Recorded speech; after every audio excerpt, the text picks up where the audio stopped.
Greetings, diners, and welcome to the special Blackout edition of the Diner News Channel, okay?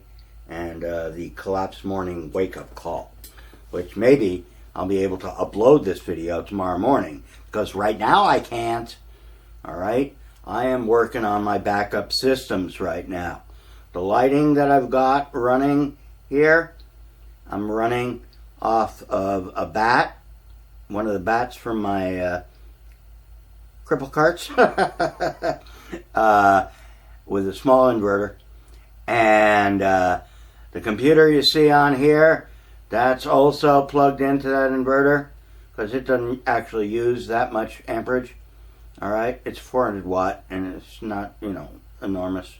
And you should match the load of your that you're putting on an inverter to the capacity of the inverter. Like, I'm not going to turn on, I have a 2000 watt pure sine wave inverter, but I'm not going to turn that one on unless this power outage persists for till tomorrow or whatever. I'll see how long I can run on these systems. And when the power did go out, I had blackness for a short time, okay? And you should have, in your preps, emergency lighting for that situation. Here's one of mine, one of my many, which is a very nice one. And it sits on the recharger, okay? And that's even brighter, right? It sits on the charger all the time, and so when the lights go out, I go get it, all right?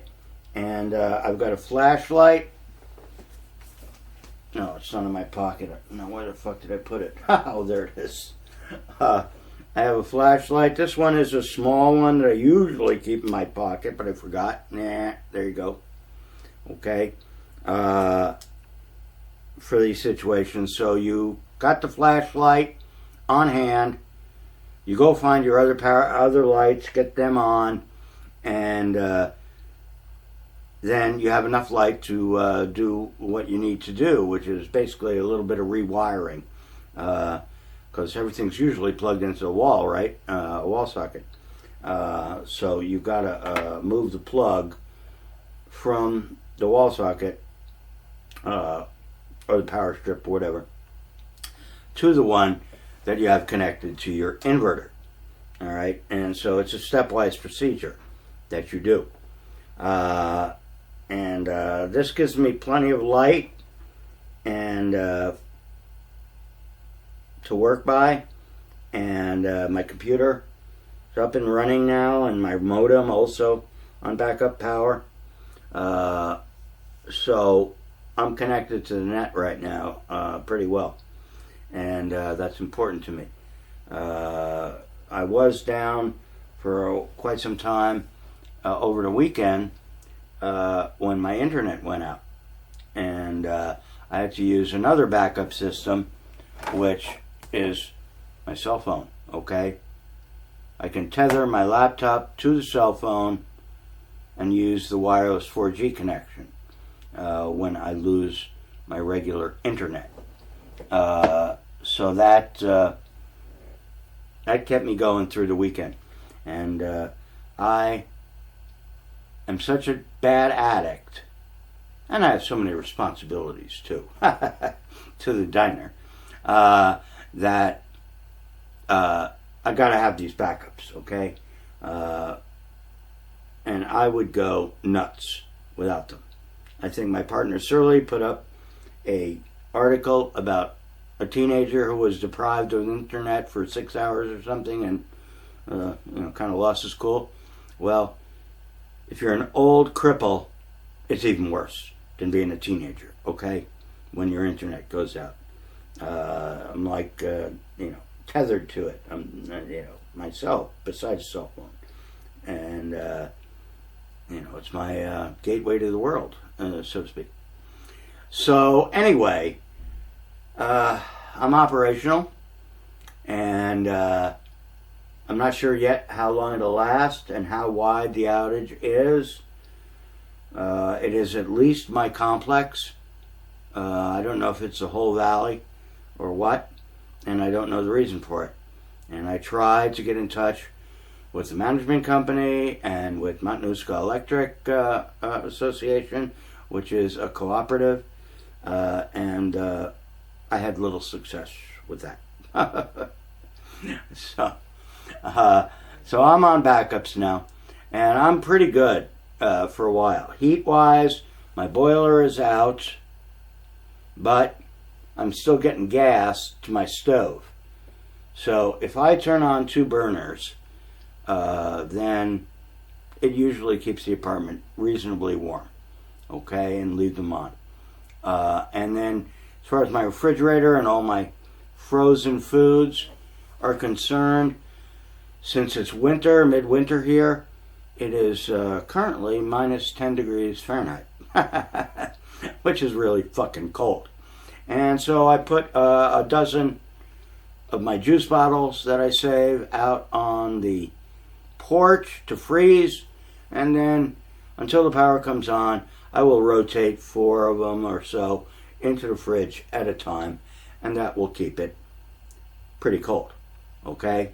And my freezer, my deep freezer, the chest freezer, and the freezer in the fridge, they've got so much packed in them that's frozen that it would take at least 2 days for them to unfreeze if I don't open them. They're good insulated boxes themselves. So the food should be good, the heat should be good, I got some light, I got internet, so I'm good.